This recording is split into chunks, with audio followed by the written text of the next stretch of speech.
Black and White, our Saturday edition.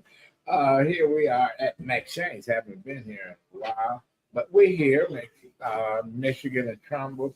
I love this place. Thank you, Bob Roberts. We got Jim Nardone, former police chief from Trenton.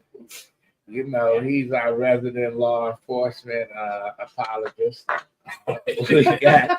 we got Eric Brown. I don't know where he coming from. I don't think Eric could read, but Eric, he's a literacy expert. I don't think he can read. And we got shit starter, Vanessa. Don't play. Good morning, everybody. Welcome to Detroit Black and White. If you're watching, we want you to hit that like button, hit that like button, hit that like button. We want you to subscribe, but we want you to hit that like button. We're here every Saturday from 10 to 11, Mondays and Wednesdays, 8:30 to 9 o'clock, 8:30 p.m. to 9 o'clock p.m. Hit that like button, hit that like button, hit that like button. And last but not least, Allan Lengel, from co-founder from Deadline Detroit. How you doing, Allan? I'm good. Good morning, everyone. Okay, I'm going to start first. My outrage is, how in the fuck Lafayette, Coney Island is still operating? Rats, roaches, Ben and Willard, my two friends, control. And they making hot dogs down there. Yes, they closed again. And if this was a restaurant, on the east side, west side, whatever, the city would permanently close it down because they say it's a legendary. People grew up on it and shit. But you know what? When we were little and before us, these people had great hygiene manners. They got rid of the rats and the roaches. And you know what? And now all of a sudden, 2-3 times a year, how the fuck can somebody go in there and eat this shit? You know what? But let's look at next door. American Coney Island. Grace, I got to give her credit. She cleans it up. She got her stuff together. But I mean, they share a wall, right? No, she made sure her wall, they can't get into her shit. How you know? I know. Okay, you believe it. You don't know for a fact. Oh well, I'm not eating none of it. One has rats and the other don't, so she doing something. They have to go somewhere. Well, they say at Lafayette. Did you grow up in the project? No, I didn't. Because in the project, I grew up in the project. Because when you spray in one unit, the roaches go to the next unit. Exactly. Okay, so Grace take care of business. The fuckers in Lafayette, they need to be run out of the city. That's our outrage. I got a lot of fucking outrages, but do not go to Lafayette. Do not go to Lafayette, Coney Island. Was it on the news last night or something? News, whatever. You might have a hot dog bun with rat turds on it. No. Yes. No. You know what? No. The rats don't want to eat that. Mice say, "Hey, don't go there." Rats there. There's no question.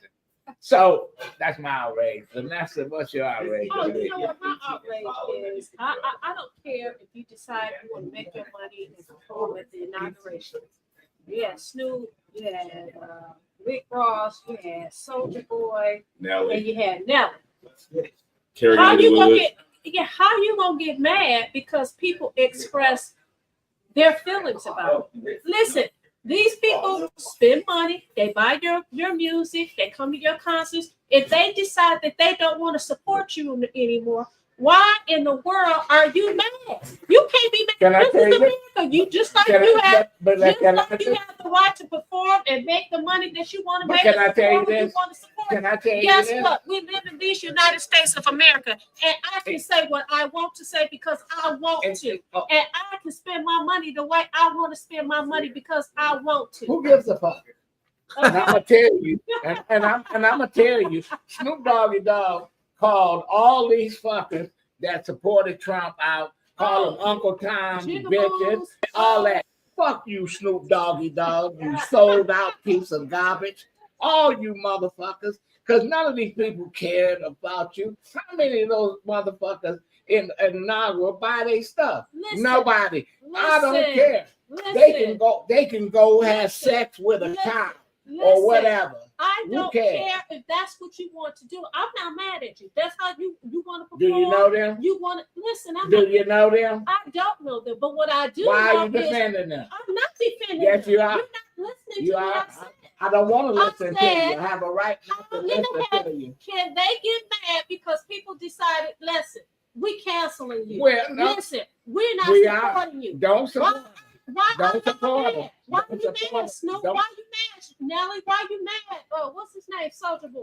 Why you mad? Are they mad? What? Oh, yeah, they mad. So that's my outrage. You can't have it both ways. Right, you can't. Go ahead, Eric. I mean, I'm gonna keep it simple. This is an issue that people need to be You paying talking attention about to. that $1,000. I get less than a damn about all of those that perform. We have a major literacy crisis, educational crisis in urban communities.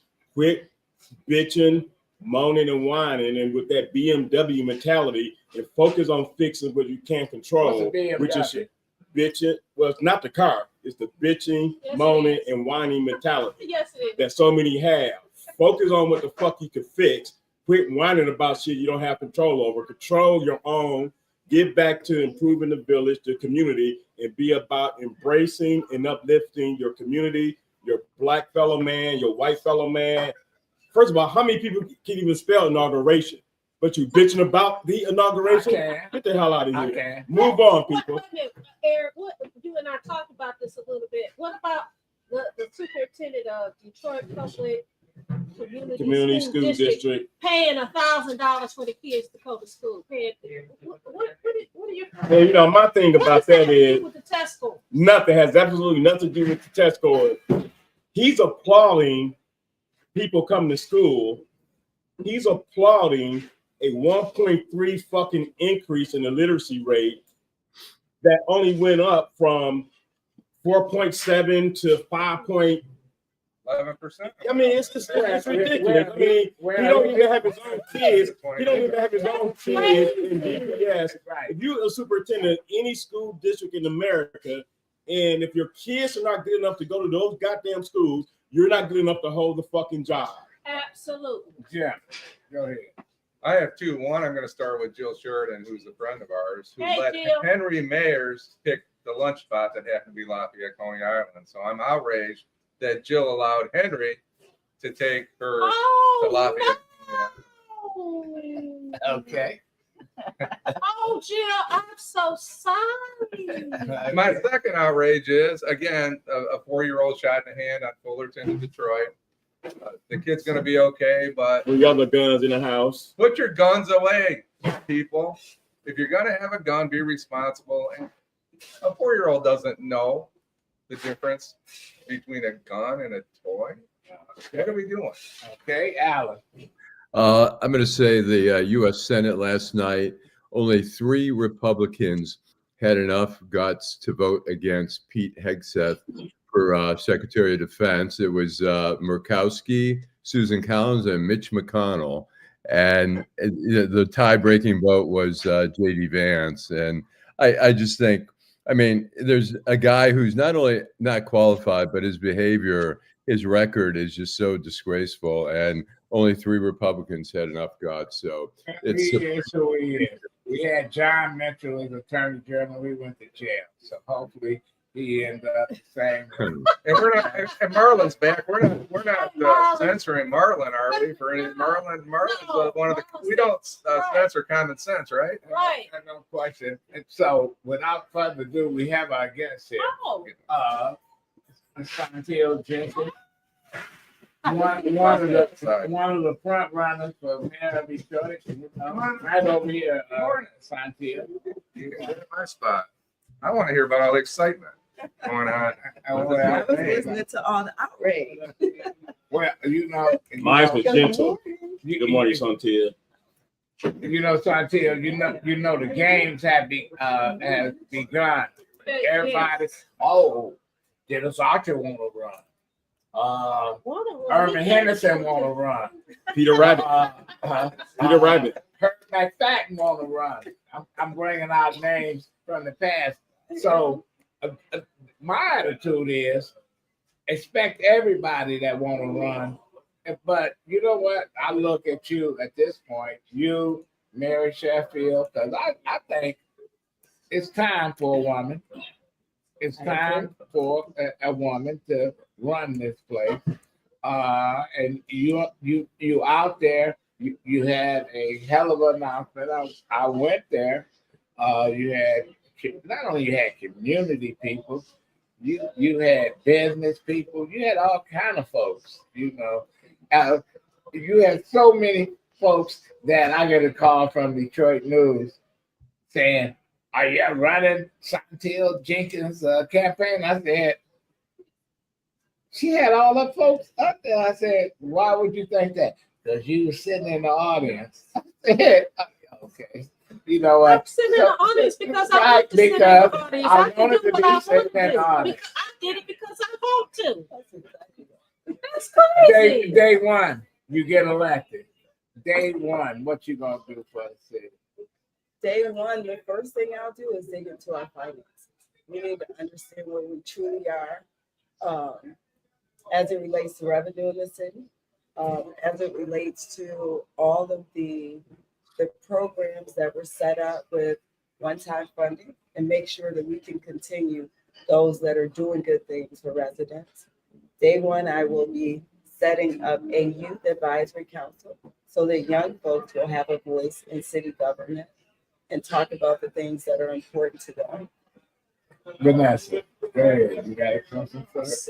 First, I want to compliment you. You look beautiful this morning. I love that stain on your lips. Who is that about you? Oh, this is the lip bar. The lip bar. Yeah, Exactly. yeah. DEI. I have on DEI as well. The lip bar. Listen, The lip bar panel. It is a black-owned company. It is a I don't care. This is called Detroit in black and white, not bold today. Listen, I vote every day. Okay, absolutely. So go ahead. So, I heard about your announcement. We knew about this months and months ago.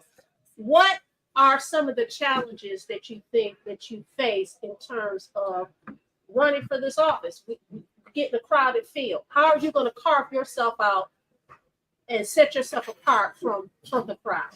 Certainly, I believe that this will be a crowded field. However, I do believe that I'm the most qualified in the field. I'm the only one who has been a CEO for over a decade. I have decades of experience of serving this community. This for me is not about a position. It's not about power or prestige. It's about giving back. And that's what I've been doing my entire life. My very first full-time job was at 17 as a secretary. It was at Focus Home. Even as a secretary, Father Cunningham and Eleanor Josiah. She was so proud of me when I was elected to city council the first time. But I've always been intentional about where I've given my time and energy, even as I made a living, because I wanted to make sure whatever I did made a difference in this community. Allan. I have a question. Okay, you're running. Duggan's been the mayor for a fairly popular mayor. What do you think he's done right, and what has he done wrong, what you would like to improve on? So I believe that after coming out of the bankruptcy, Duggan definitely instilled or reinstilled, I would say, confidence in Detroit and the business community. It made people believe that Detroit is a safe place for people to invest. I think that Duggan's approach to management, although a lot of people don't agree with it, and it can be difficult, he gets things done. I don't think we've done enough for neighborhoods. I think that Black and brown businesses will say, many of them will say, we've been forgotten, we've been left out. And I keep saying, although I'm really happy to see that the crime numbers are going down, It really depends on what neighborhood you're in. Right. And if we keep telling this story about historic low crime rates, the folks who are living in fear of crime every day think we've forgotten about it. Right. So we just have to tell the whole story. Okay. So Thursday at the Detroit Policy Conference, there were 5 Detroit City Council members there. Bridge Detroit did an interview with them. They asked a couple of questions, and most of them talked about the infrastructure, the neighborhoods. But with education being the way it is, not a single one of them, including the current president of the city council, the vice president of the city council, mentioned education. What would be your approach to education in a city that's struggling education? So one of the things I talked about multiple times and at my announcement where Adolph was making sure that this is a city that's supporting families from cradle to career and beyond. So we need to make sure not only our K through 12 system is strong, but we need to start with pre-K. We need to make sure that there's early childhood development centers all over the city. At the Mary Grove campus that has been set up over in Live 6, I believe we should have at least one Mary Grove model in every district in the city. It won't look exactly like that because we don't have 7 college campuses. However, the fact that there's an early childhood center where there are parents who pay $0 for their kids, and there are parents who pay almost $30,000 a year for their kids to go there. And they're all getting the same high quality early childhood education. Then they can go from there to the elementary school, junior high, high school. And U of M has classes on the campus. They even have dorms on the campus. I believe setting up an environment where kids can be safe, where they can learn, there are community resources and nonprofits who are welcome, and parents of not just every race, because we talk about diversity and we tend to think about what people look like, but there's diversity of economics. A child whose mom has never worked, a child whose mother may have never stepped foot into a workplace can still learn from a child whose mother might be a brain surgeon, right? There's diversity, there's value in that kind of learning. So we need to make sure we're setting up these environments all over the city where families and kids have everything they need to learn. And the last piece that I say about that is the way they've set it up in Mary Grove. It's a catchment area, right? So if you live within 1 mile of the school, then you get a priority. If you live within 2 miles, you get second priority, and then it goes from there. So what's happening in that neighborhood is people are starting to move to Live 6 because they want their kids to go to that school. So it's not only providing a good quality education and environment, it's helping to repopulate a neighborhood. Okay, we're going to take a break. We're going to come back, continue this narrative with Saunteel Jenkins, candidate for mayor, former city council president, former CEO of Thor. You know what? One of the front runners for mayor of Detroit to replace Mike Duggan. Let's take it away. In the heart of Detroit, Bruce Simpson. Our city ombudsman and his team are dedicated to making your voice heard. The City of Detroit Ombudsman is a liaison between the City of Detroit and all persons who have a complaint or inquiry into the operation of a city department or the conduct of a city employee. The Ombudsman works as an independent oversight to provide individuals with an opportunity of giving a confidential avenue to address complaints. You can reach the Ombudsman's office at 313-224-6000 or email us at ombudsmandetroitmi.gov. You can also visit us at the Coleman A. Young Municipal Center. For more information, go to www.detroitmi.gov and type in Ombudsman. We are here to help. In Detroit, we are all one team. When you win, we all win. Hi, I'm Eric Sabri, your Wayne County Treasurer. If you're living in the home of a deceased family member and you're facing property tax foreclosure, the probate process can be helpful to you. If you file a probate petition, and notify our office, the foreclosure proceedings be halted during the probate process. Contact us at 313-224-5990 or email us at taxinfo@waynecounty.com. We're here to help.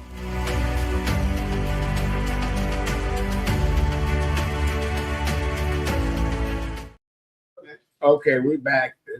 I made up Mongo, Detroit in black and white. I got before we go to you, Vanessa, I got a question for Saunteel. This is me personally. I think that the city, whoever becomes the next mayor, should take over the school district, should be in control of the school district, should appoint the majority of the board members. We gotta mess it. We gotta do something different. You know, we got a lot of young folks moving here. Soon as they kid get about 5 years old, they gone because you only got so many schools that they're gonna send them to. What is your thought on the city running that? This is my thought. What is your thought? So I think that whether the mayor runs the schools or not, the mayor has a responsibility to the schools. And I believe, I know we've debated that in the past, whether it should be the mayor, whether it should be the school board, which is the way it is currently run. I think it's a debate that is worthy of having again, because what we know is we have to do something different. And it's up, and I think the voters. You need a hybrid. Decide. Anytime you got a superintendent, don't send his kid to the school and he's running it. You got to have somebody over him and say, bro, you know what? If you don't send your kid to this school, why would I send my kid? It's like a doctor that tells you he's at one hospital and somebody wanted to go to the hospital. He said, oh, no, you need to go to the other hospital. Why are you at that hospital? So I think it's deeper than any one or two kids. It's about the fact that every child in this city deserves a quality education, period. I don't care what your mother or father does. They can run the school system or they can just run their mouths. Whatever it is, the child deserves to have a quality education. And we have to make that a priority in the city. And whether the mayor has control should not be the determining factor. But they got to answer to somebody. But they got to answer to somebody. And I think that the buck should stop at the mayor's office. And to piggyback on what Adolph said, even if the mayor is not over the school district, I have no problem with a task force being developed of interested parties that do not have an agenda.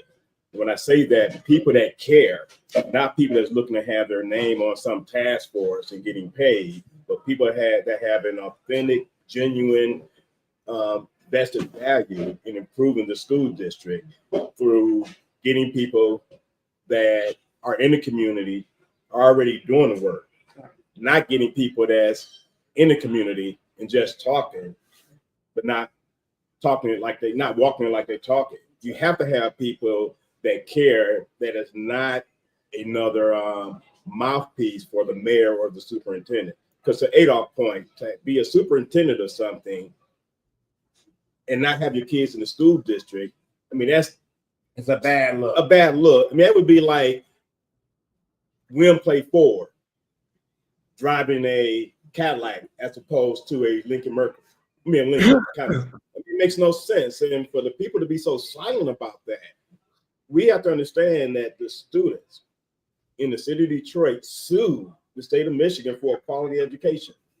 That's something that's not still talked about enough. They settled on a $93, $94 million, $97 million lawsuit, but where's the money going? To pay people $1,000 just to come to school to do what they're supposed to be doing? And you don't see any results. I mean, it's too early to tell, but if you don't see any results in the improvement of grades and or proficiency scores, you're bribing people just to come to school to make it look good.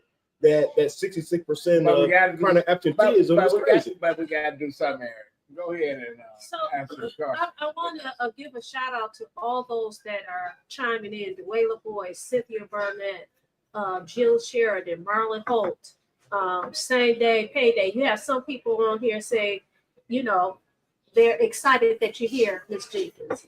But we have a couple of questions. Dwayla Boyce asked, she said, You need your glasses okay, on? I got my glasses on, but these are things that, okay, you know what? I'm gonna pass on her for right now. Don't beat me up, D-Love. Deborah G. She says, will you stay if elected because you were elected to city council and left when you got a better offer? And then Dwayla says, what you said was a great start, but how are you planning on doing this in a Trumpism economy? And then Marlon says, how are you aligned with the business and financial community? That's a lot of questions. So first of all, I never left. I've been serving Detroiters my entire life, just like I said when I started. And when I was on council, the goal was to be there to help us through our toughest financial time, the darkest days in this city economically. And I did that. I was there during the toughest days. I was there for the 14, 16, 18-hour days, reading documents, making sure that I was doing everything I could to help get us past those dark economic days. My last week of council, we announced we were exiting from the hardest work had been done. The 10-year plan of adjustment was in place, and an opportunity came along for me to serve families just like the one that I grew up in. I know what it feels like to live in a house without heat on a cold day like today, and to have an opportunity to serve those families, many of whom who called city council when their power was off, and council members they can't do anything. You know what they do? They would call me. And then you experienced violence. You had a sibling that, I had a sibling that she had a sibling. Same age as yours. You My know brother murdered in the city of Detroit. Yeah. And I had an older brother murdered in the city of Ferndale, Rolla Township. So yes. And that never leaves you. Never. Allan. Saunteel, I mean, as a Detroiter, I mean, two of the things I'm really looking for in a candidate is one, their vision, but number two is just importantly their management skills. How would you rate your management skills? I would rate my management skills as excellent. I have over the last 10 years provided more than $100 million in assistance to families who were struggling. Thought today has more programs and services as a result of my leadership than they've had in their 40-year history. I would rate my management style as excellent. Could you explain this? People that don't understand what thought exactly is. That was about what thought. Thanks, Jim. That was Jim Nardone in the background. Yes, thank you, Jim. Thaw, or the Heat and Warm Fund, is a nonprofit that provides utility assistance and other services to struggling families. And utility assistance means help with water bills, light bills, heating bills. And heat is not only natural gas, it's wood, propane. We even provided cherry pits for families up north where they use they use like a wood burning stove that burns cherry pits to keep their homes warm. Sure. But in addition to that, under my leadership, first, we never had a water program until I started at Thaw. I started that program in 2015 because of all of the water shutoffs that were happening in the city. Today, it's a statewide program. In addition to that, today we're providing home repair services. We're replacing furnaces and refrigerators and stoves and doing things that make homes more energy efficient long-term so that families don't have to come back every year seeking assistance. What are we going to do with the Renaissance? That is a great question. I think it remains to be seen. I happen to believe that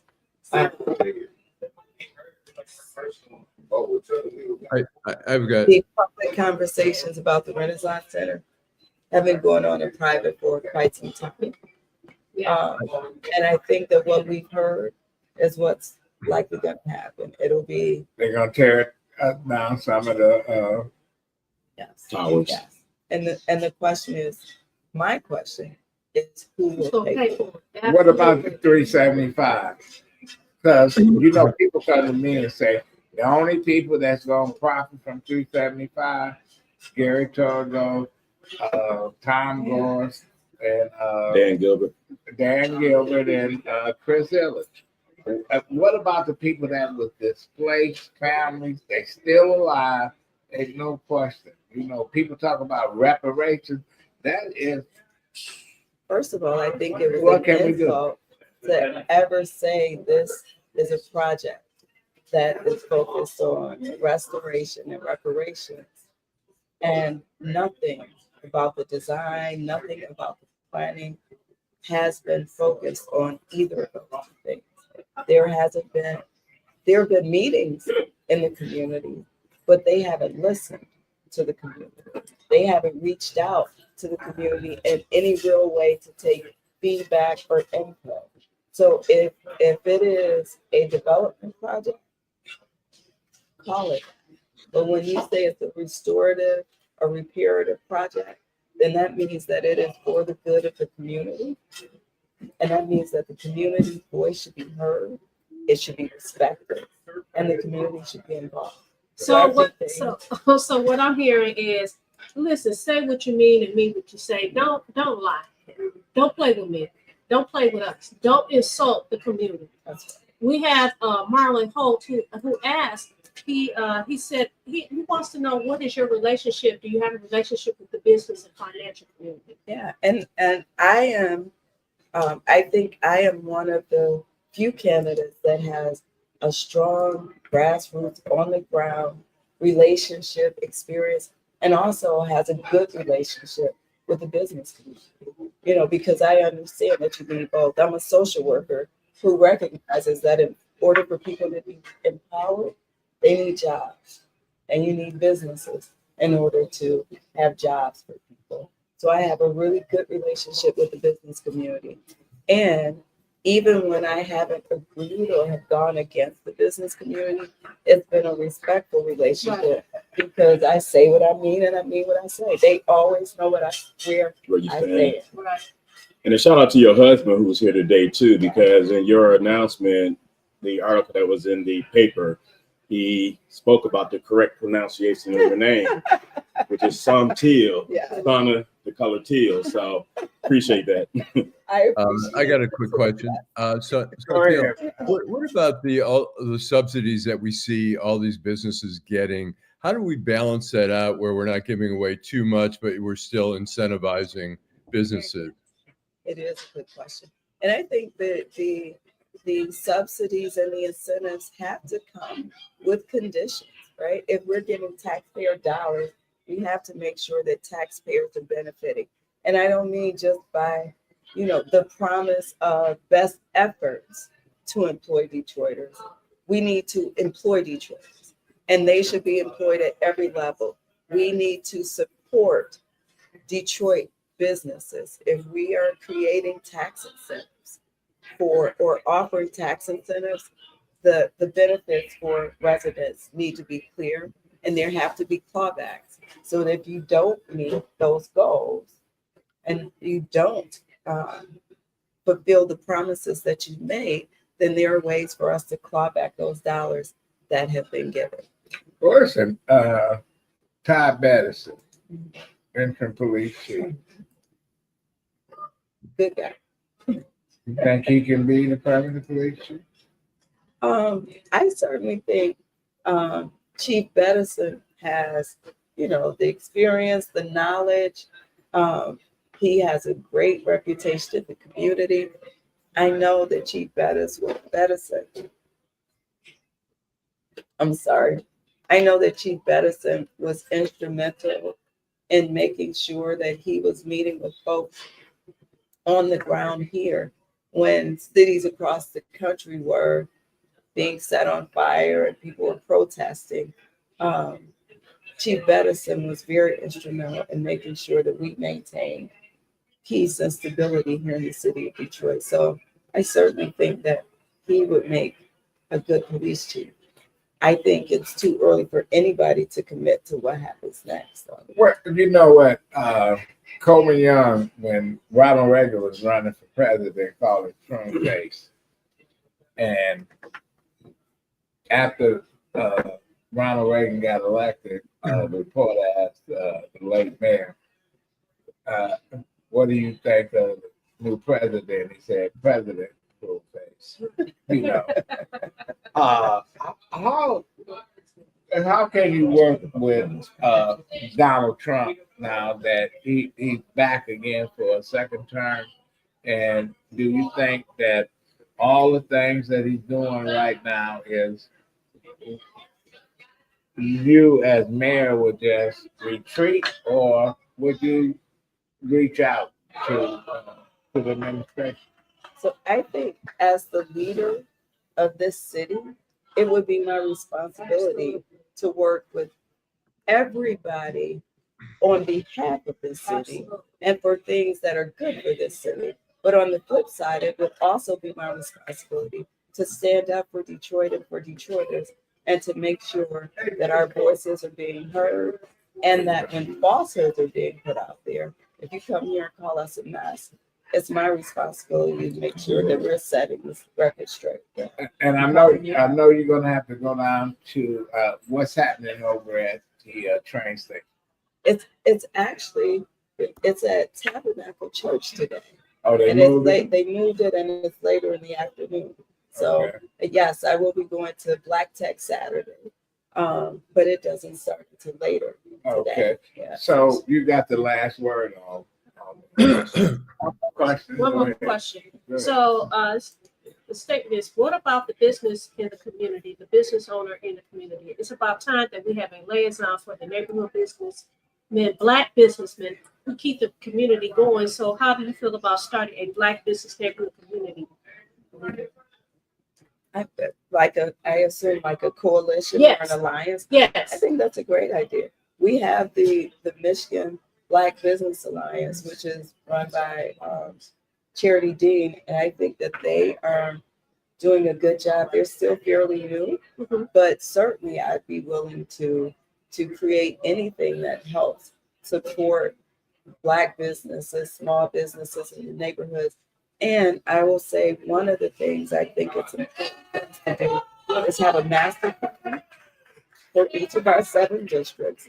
And once we've created this master plan with the community's input, if you are a resident of that district, your incentives should be higher. Yeah. If you're a city resident, Right. your incentives should be higher.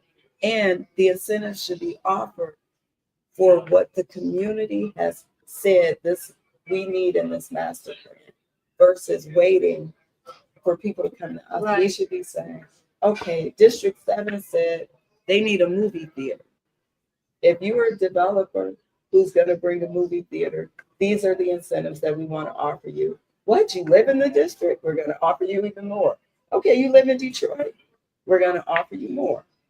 Okay, your final thoughts. I am Saunteel Jenkins, and you can learn more about me at SaunteelJenkins.com. No H. But I believe that I am most uniquely qualified for this position. I have nonprofit, for-profit, government experience, and I've spent my entire life serving this city, and my life is a reflection of all of the good things and the challenges that Detroiters face every single day, whether it's violence, my battle with cancer, battle with economics. I've been through it all. I've walked the walk, and I want to walk this walk with Detroiters and make it a better place for us all. And we're gonna have you back on, Saunteel, one of the front runners. You know what? Like I said, it's time to take control. Am I right? We asking them the right person, we rule the world. No, What no. you say, T? Absolutely. We rule the world. We know- Absolutely. we know what We rule run the the world. world. We know what run the rule. world. We know what rule. Who's the We know president of what- the United States? We know who's really running things, right? That's Right. So, That's yeah, right. absolutely. Right. Thank you, son. Thank you. Thank you for We're having me. gonna have you back here. It's always Yeah. We're gonna take a break and we'll be right back. In the heart of Detroit, Bruce Simpson. Our city ombudsman and his team are dedicated to making your voice heard. The City of Detroit Ombudsman is a liaison between the City of Detroit and all persons who have a complaint or inquiry into the operation of a city department or the conduct of a city employee.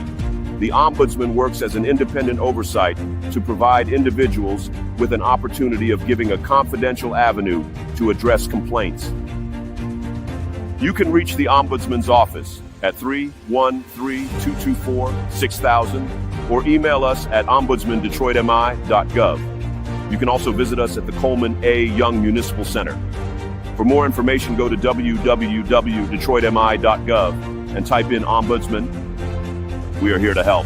In Detroit, we are all one team. When you win, we all win. Hi, I'm Eric Sabri, your Wayne County Treasurer. If you're living in the home of a deceased family member and you're facing property tax foreclosure, the probate process can be helpful to you.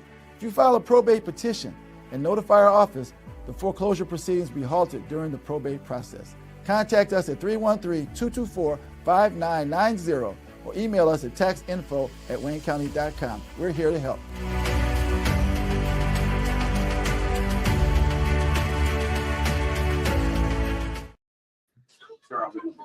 Yeah. Okay, we're back. We're back. We are back. We've We're got back. George. George Jackson. Hello. Blood in my eye. You know Okay. what I'm talking about, don't you? Yeah. How you How doing? you doing? I'm doing good. Good.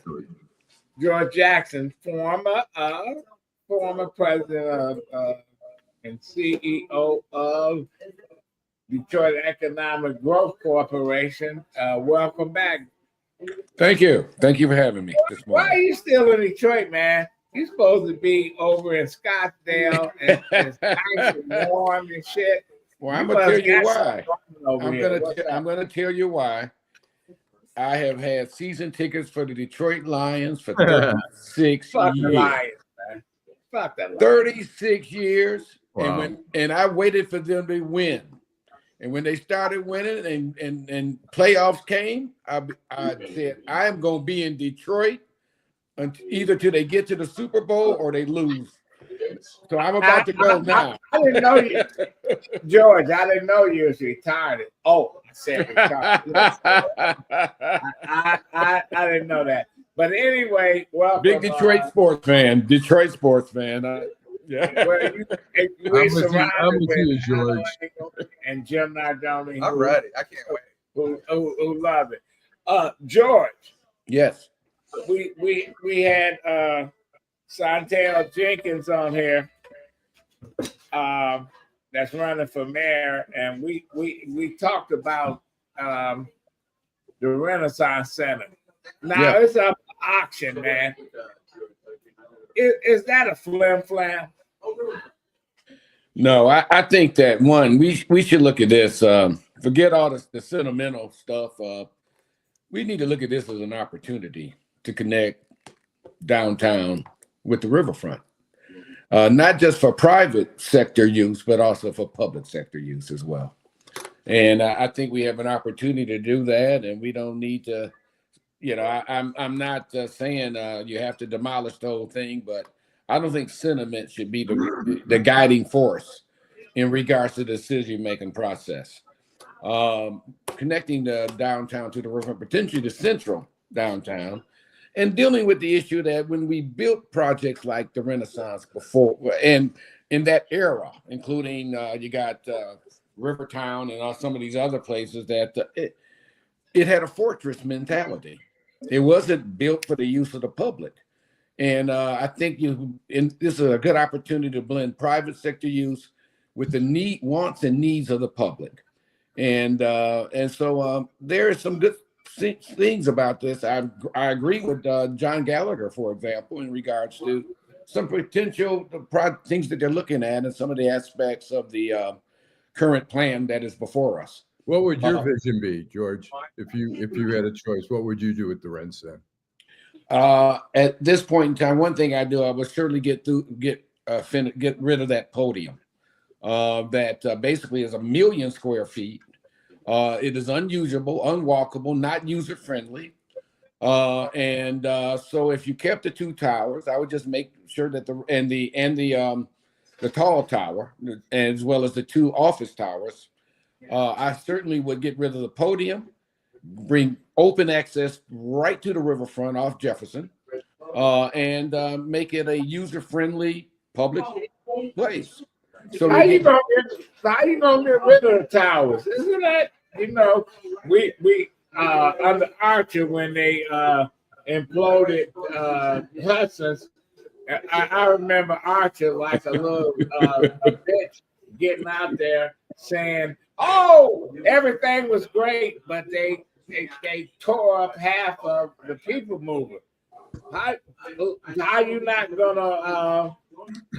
No, I think it can be done. I think it can be done. I think we would, with the proper professionals doing it, I think that can be done. And I'm saying is that the concept that is before us in regards to the 2 towers closer to Jefferson and the taller tower, that's doable. And I particularly like the idea of the podium being removed, which is useless anyway. It's not user friendly at all. To allow flow through of the public from Jefferson to the river. And podium. Explain when you say podium. It's where all those shopping malls were, the shop at the stores and things of that nature were there. Okay. So in other words, you would have all that would be outdoors. The building would be connected, but outdoors, as opposed to having this cover over them, which was supposedly keeping the elements away from people. And well, we all know General Motors came in there and got rid of all the stores, got rid of the movie theater, Jim. Yes. Good morning, George. We talked last time about how long some of these projects take. And in the last week, the new president decided he's going to drill in Alaska next week. Of course, it's going to take 30 years, right? Yeah. So how is this fast track where, this is a project that's developing, 2, 3, 4, 5 months ago? How long is it going to take? I see this as not something that's going to happen tomorrow. Are we right? Let me put it this way. It's all about money. If the money is there, it can be done. It can be done relatively quickly. I mean, it's all about money in regards to, it certainly doesn't have the challenges of the Alaskan project that you mentioned. I mean, that's a completely different situation. But if the financing is there, money's in place, they can move immediately on this. It may take a couple years. I mean, so be it. It costs that much to build new. I don't think that's going to be the real issue is money, but also I would also say that we probably need more public, involvement in the plan and things of that nature. I think we should make sure that we do listen to the public in terms of what the needs and wants are. But I think the basic bones of the project, I think, are sound and very supportable, and also pretty financially feasible too. I mean, as far as the costs and how they're going to try to break that down. I'm sure that Bedrock is looking at things like studies for appropriate usages and also the feasibility in regards to cost analysis, demand analysis, things of that nature. And Bedrock trying to get a whole lot of money from the city of Detroit, I'm sure, from the state of Michigan and all of. My understanding at this point, $2 billion from Bedrock, $250 from GM, about $100 million from the DDA, and then a brownfield TIF of $250 million, which basically is capture of taxes. I'm gonna write him a check. Go ahead. And George, welcome. You mentioned about input from the public, and one of the viewers stated if it's not bigger and better, then why destroy the skyline? And then on top of that, I'm adding my. What do we get for a skyline, though? What useful purpose does a skyline have? I mean, it just looks good on a postcard. If the building is empty, you know, and so you see an empty building on a skyline. I think the most New York survived. You know, the skyline used to be the world top trade center. World Trade Center. Yeah. They blew them up. New York. New York. Well, did they use the same design? No, they didn't. They built something more efficient and more user friendly. It would have been right on the international waterway, Detroit River, looking over at Canada. What about the use of making it housing? Well, affordable would be a subjective statement. I really think that is realistically speaking, the cost of doing this is such that it's going to be hard to make it primarily affordable. I think that's cost prohibitive. That's just financial reality. This is going to be an expensive project, and the cash flow needed to support a project of this nature is such that it would be predominant. It has to be predominantly, if not totally, market rate. Hey, George. Somebody, another viewer. Sorry, I didn't mean to cut you off, George. If you were finished. No problem. No problem. Another viewer stated that their WJZZ T-shirt just wouldn't be the same. I like that skyline too.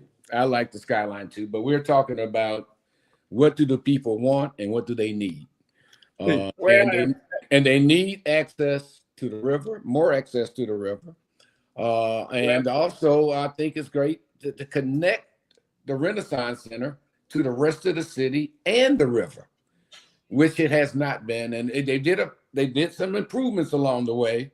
I think the design, from what I'm hearing, what Bedrock is going to do, I think it's going to be very much improved in regards to making it a part of both the city itself, from Jefferson, but also from the river. Hey, George, with the removal of the podium. But I don't believe Bedrock. But I understand.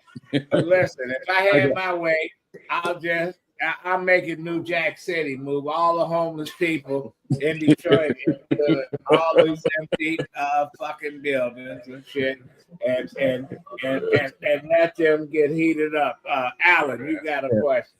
Yeah, George, I have a question in terms of the arrangement. I think it's a little bit muddied in terms of the relationship with GM and Dan Gilbert and all that. Yeah. What's your understanding about GM moving into the Hudson's building?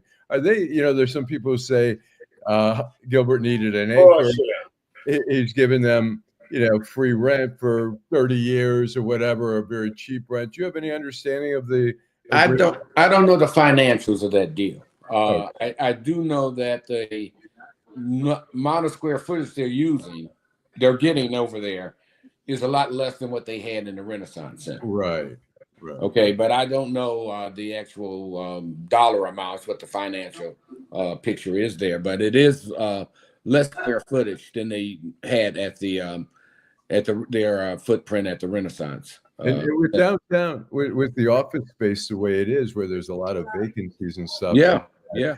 How smart is it for the Hudson's building to be dedicating a lot of office space?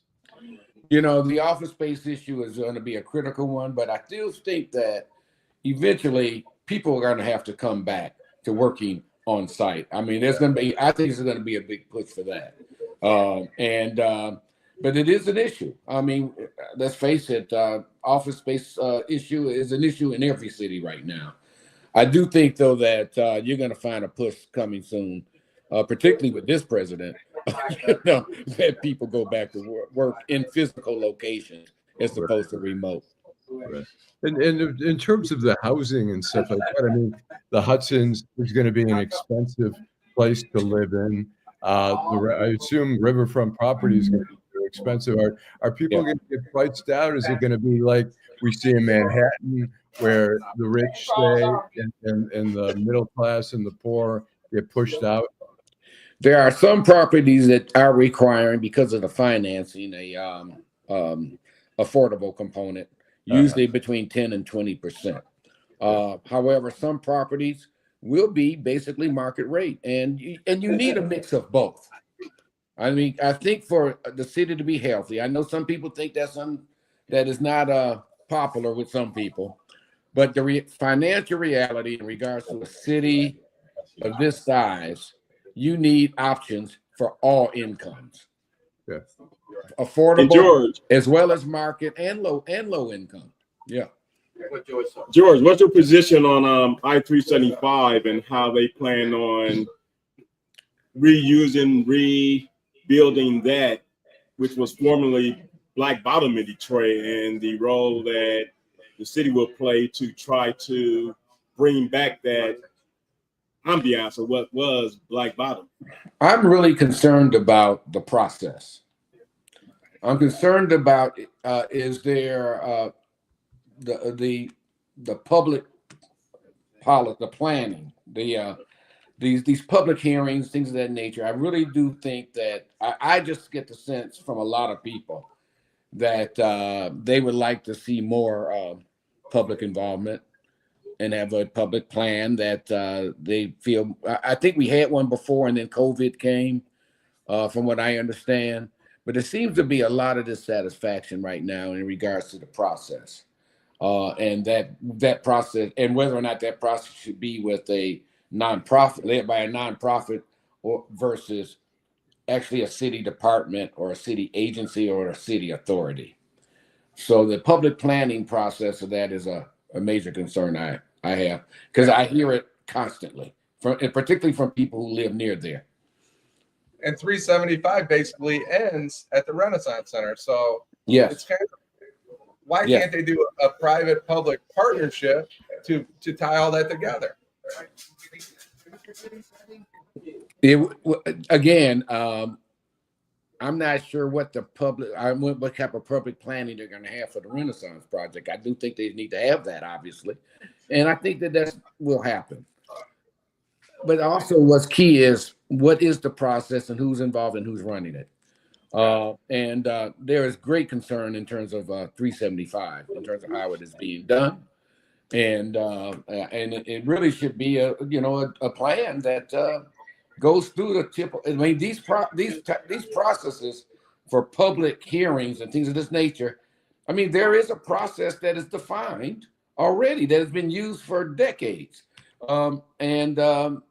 I don't know. For some reason, I don't get the feeling from a lot of people that who are not satisfied with the way that is being done at this point, and particularly with 375. Obviously, they are both. They have a lot of commonality, but I really think that the project of the Renaissance Center should be viewed from as a project plan with adequate public process. And Timothy talks about the money from Bedrock. I guess looking at it from my perspective, Bedrock's in the business to make money. They're not in the business to help the public. Now, so you kind of have 375 has, I guess, a different ambition than Bedrock, right? Am I wrong?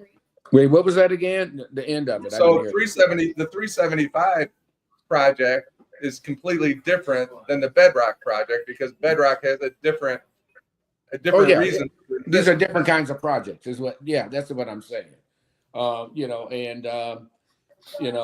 One is basically sort of a planning for land development. The other one I would consider a project that has its own financing, and also, you're right, it's a private project in the end, but it still should have public-private participation in the planning process. Great. And George, another viewer asked Marlon Hope, in regards to 375, make it part of an attraction, which would include hotel and river tours, bring retail and services back, and a few nightclubs, just to make it profitable. Well, the beauty of a public having a plan and also, but having a public hearings is you get all points of view, and then you process it from there to what is viable what is realistic, and what is financeable. And that's why you need to have those things. So, I mean, you could float all kinds of what people want and what they need and things of that nature. And then you could quantify it too. But I think the key thing is you really definitely need to have these types of public hearings, I should say. And they are within city government that, again, city departments and authority like the DDA, EDC, people of that nature like that are within the city departments itself. And I just think that we need to make sure we're utilizing them to the fullest extent possible. And then move with something that is pragmatic and implementable. But it's a lack, George, it's a lack of public involvement, a lack of respect for the citizens of Detroit. Well, you know what? I think that there's a reason that it's there. And I think that we definitely seem to see that people are speaking up very much in regards to the IC 375 issue. It's enough for a number of reasons. I mean, I've run into problems because we had a planning process going on the East Riverfront. There were people that wanted certain things that were different than what the public said. And sometimes you get vilified by pushing what comes out of those processes because somebody else may already have their mind made up. From that standpoint, yes, there is sometimes special interest, sometimes can be resistant to these types of processes, in regards to planning processes like this, public hearings, things of this nature. Because it doesn't guarantee they're going to get what they want. But the key thing is that after those that type of process is implemented, you then sit at the table and say what is realistic and what is the highest and best use and most efficient use in regards to both from a financial, but also as from a public use standpoint. And you can do that. You got the last word, George. So, Renaissance Center. I would say this. Keep it up. I would say no. I would say I can work with the current plan, but the key thing is we have to forget being sentimental. We have to do something that makes sense in regards to what people need, what people want, and that you have a developer who has a right to make a profit if they're putting in their own money. But let's make sure that they ain't putting in their own money. If they ain't putting in their own money, fuck them. You know what? Well, listen, you read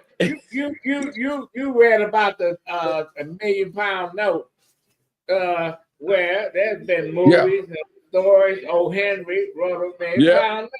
They gave $1 million note. Two brothers gave $1 million note to a bum, and they had a bet. One said he can't do shit with it. The other one said he gonna get rich on it. As long as he don't have to spend it. So when you got $1 million note, people give you money. They give you everything. Am I correct? You are correct, but at the same time, you have to. But life out of Detroit, Tom Gores, the Illiges, all these folks got paid, and yet they get pissed off when little Susie Jackson got she bought a steak from an EBT card. Ain't that a bitch? You know what? We're gonna have to have you back on, George. Okay, all right. I hear you loud and clear, but George Jackson, president and CEO. Hey, you guys take care. I'm always one thing I get real organized on my Navy veteran, Oakland University graduate. Listen, DET, he's the man. Thank you, George. You're welcome. Take care. All right. Thanks, George. We've got Michelle Adams. We're trying to get her in the studio here. So are we trying to get her on? Yeah. She's got. I'm just talking to her now. That up, Allan. Here she is. All right, Here we go. Excellent. All right. So we've got. Do you want to take a break first, or you want to go right into it? No. Why you want to take a break, man? All right. Okay. So we've got Michelle Adams. She's a law professor currently at the University of Michigan, and she ran an excerpt. We don't like Michigan. Go Adolph, green. Go Adolph's an green and alum. white. Adolph's an alum. Go But blue. so Michelle has written. She ran an excerpt in Deadline Detroit. It's a fascinating book. It's called "The Containment: Detroit, the Supreme Court, and the Battle for Racial Justice in the North." And it's about integrating the Detroit school system. And tell us what made you write about this, and what was so compelling for you to write a whole book on it. Well, thank you first for inviting me to be here. I'm really happy to be here.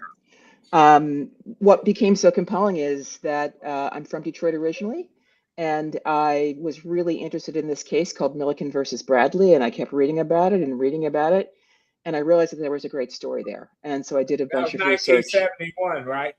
The Supreme Court case was decided in 1974. 74. And tell Tell us us about about the the case. Supreme Court case. So the Supreme Court case, in a nutshell, overturned a ruling by a lower court judge in Detroit that would have required metropolitan desegregation across southeastern Michigan, involving about 50 suburban school districts along with the city of Detroit, and about 800,000 students who would have been going to schools together. And that's what the Supreme Court overturned in a case called Milliken versus Bradley, decided in 1974. And so, tell us about the segregation in the school district and how it all evolved. Yeah, so come with me, if you will, back to 1970. And the Detroit School Board decided that we should have, or that the school system should have, a limited integration plan.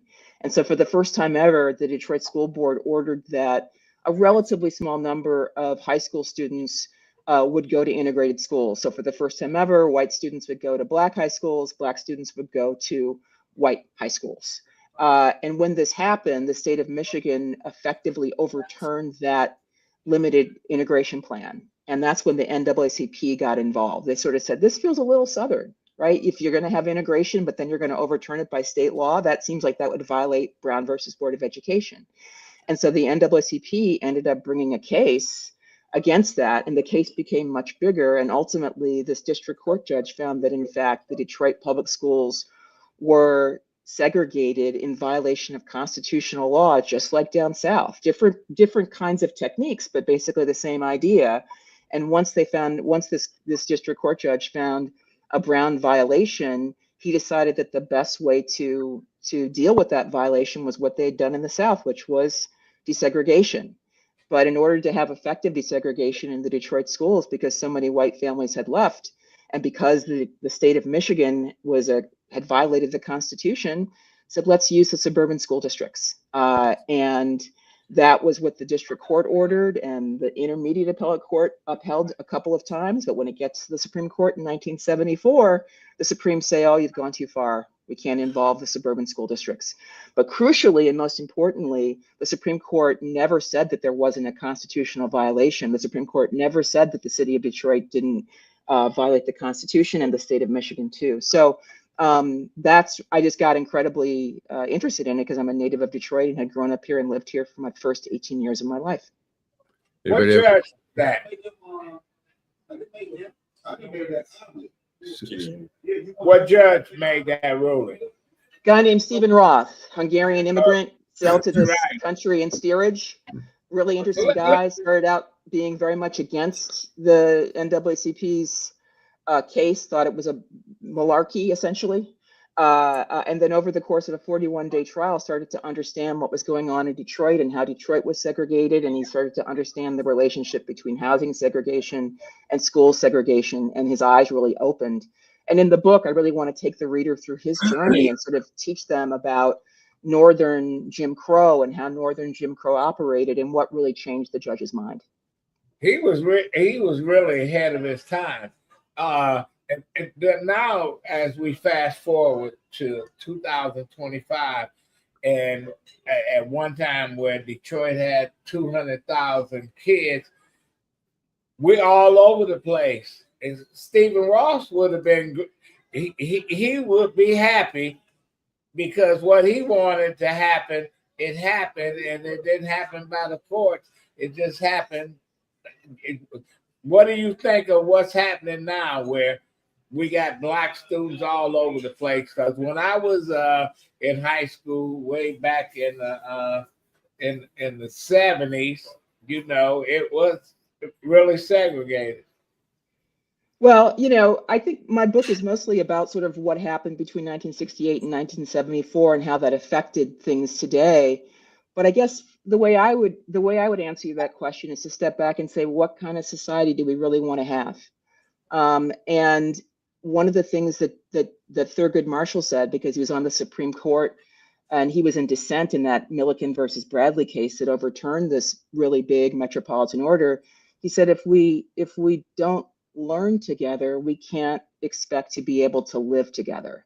And that's really the thing that I want to focus on and get people to think about is it possible to have a society and have a multiracial democracy when in fact we are in separate schools, separate neighborhoods, we're all kind of siloed. And there was an opportunity, and I think in some respects there still is, to try to move us towards something that would make it possible and make the possibility of a multiracial democracy, put that on the table. Michelle, tell us about L. Brooks Patterson. Did he have, what impact he had? You know, he's not really in the book. I know who he is, but he's not really a character that I talk very much about in the book. Okay. Vanessa? Professor Adams, I will submit that even with the court's ruling and the precedent that it set, listen, in fact, the schools are still segregated. Okay, maybe not by law, but actually by demographics. If you live in the city of Detroit, the schools are Black. The students are Black. You have very few students. You go to a suburb, say you go, but they all in these other schools. But they all left Detroit. They all over the place. They in Warren, they in Melvindale. He say they. They black kids. Black kids. Black kids. Listen. During that time, I was bused from Rollo Township to Oak Park. We go back and forth like this all the time. Yeah, but the bottom line is segregated as far as I'm concerned. No, it ain't segregated. Okay. That's my opinion, sir. And your opinion don't count. Validate my opinion. Your opinion the reality is that. Your opinion don't count. That's why I'm here on Detroit Black and White as called. Right. But we're gonna ask the professor. Listen, what was the ruling? Was it 5-4, right? 5-4. All right. Who was the deciding vote in that? The Chief Justice Berger wrote the opinion. Right. But I want to focus on Thurgood Marshall because basically his name is synonymous with desegregation, and the fact that he dissented in that case. He thought that it made sense and that the law required that the students of Southeastern Michigan go to school together. And I just want to emphasize why the judge would have thought that. He thought why should we go to school with white kids or Hispanic kids or whatever? I went to all Black elementary. And I had no problem. You know what? Why did I have to? Why did I have to be? No, I'm just saying that. My parents told me I didn't. Why would I have to go to school with white kids? Huh.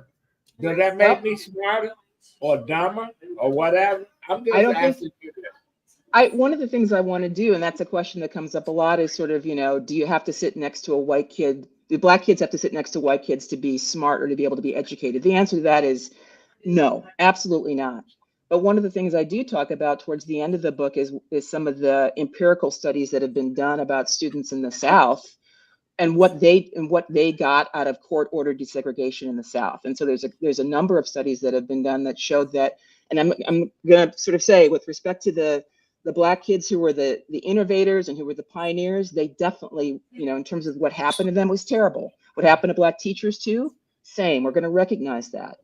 But on average and over time, the empirical studies show that Black children who underwent court-ordered desegregation in the South did better in a wide variety of ways in terms of college going rates, in terms of academic achievement, in terms of later economic achievement. And so desegregation was a social policy that actually worked. And in fact, it's the social policy that allows us, I think, in terms of what happened with respect to white kids too, to be able for the children to be able to get to know each other at the earliest possible grades, to create an opportunity where we can actually begin to break down some of the prejudice and the bias and some of the suspicion that makes it difficult to have a multiracial democracy. So it's not about saying that Black kids can't learn with other Black kids. It's not about saying that they have to sit next to white kids to learn, but it is talking about getting access to the resources that white children had, and the idea of green follows white. And so many in the named plaintiff in this case, who I talk about in my book, and why she wanted to be in the lawsuit. And so much of that is in the book. I hear your question. I hear your point. But I didn't need to sit next to a white person or an Asian person to do what I need to do. But when we go to college and we go with multi-ethnic, I was smarter than most of the white folks and the Black folks when I went to college. But I'm saying it's an education for all of us to go to college, to go. I grew up in a predominantly Jewish neighborhood. Don't stop me from going. Don't stop me from going to these places. Listen. My mother used to buy black dolls all the time for my sisters. I grew up in an environment where I didn't care. Listen, the teachers that I had in Royal Oak Township came from Black universities. They came through the Detroit Public Schools, and the Detroit Board of Education said that we don't recognize Fisk, Howard, and Morgan State and all these schools. You got to go to Wayne State to get a master's degree. That just made them better. And even when segregation was at its worst, and I understand, Professor, and you wrote about that. Some Stephen Ross they had to protect him. He got threats or whatever. He was ahead of his time. But if he was alive today, he would have the last laugh, because they all integrated. We got Black students all over the place. So that's all I got to say. But education aside, I do feel, I went to an HBCU and a PWI. And I do feel that being at a PWI, I had a situation in my African American Studies class at Eastern Michigan University where we were interpreting a poem, and there was a white student that responded as if she just got through reading Newsweek, Detroit News, or some New Jack City movie, and it was her perception of Black people.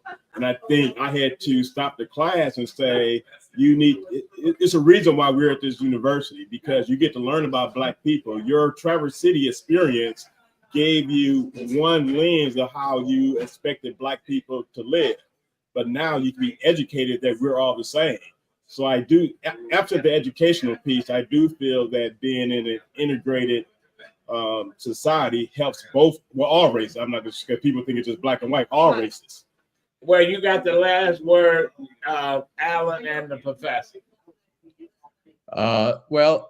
So in the end, you say that there are benefits to integrating, because different cultures learn about different cultures, and we break down some of the prejudice. You see, like the Detroit schools are predominantly Black now.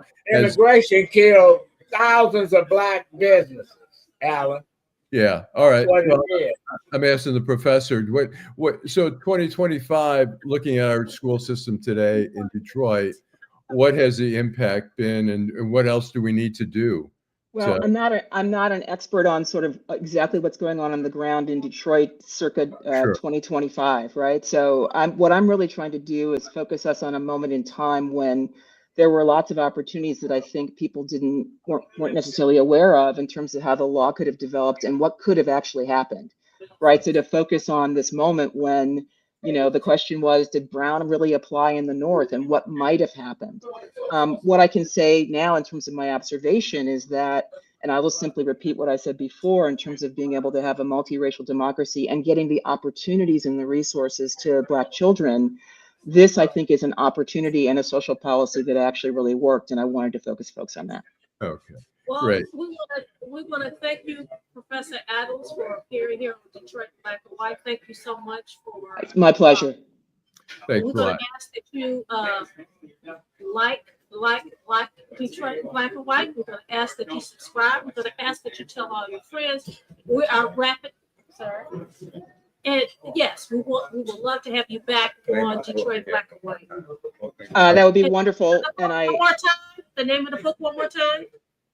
The Containment, Detroit, the Supreme Court, and the Battle for Racial Justice in the North. And then also for folks in the Detroit area who are hearing this, obviously, next Sunday, the Detroit Historical Society at 2:00, be having a really wonderful conversation about the book with one of the folks who was on the litigation team of the trial case. So looking forward to that. And that'll be at the museum, the historical museum, or? Yes. Okay. Yes. Okay. Thank you. For At all the those that are Detroit Historical Society, 2:00 next Sunday. All right. All right. Awesome. And for Thank all you. those that are watching Detroit Black and White, tune back in on Wednesday evening, 8:30 p.m. to 9:00 p.m. Friday, 8:30 p.m. to 9:00 p.m. And next Saturday from 10 to 11. Thank you so much, Detroit Black and White.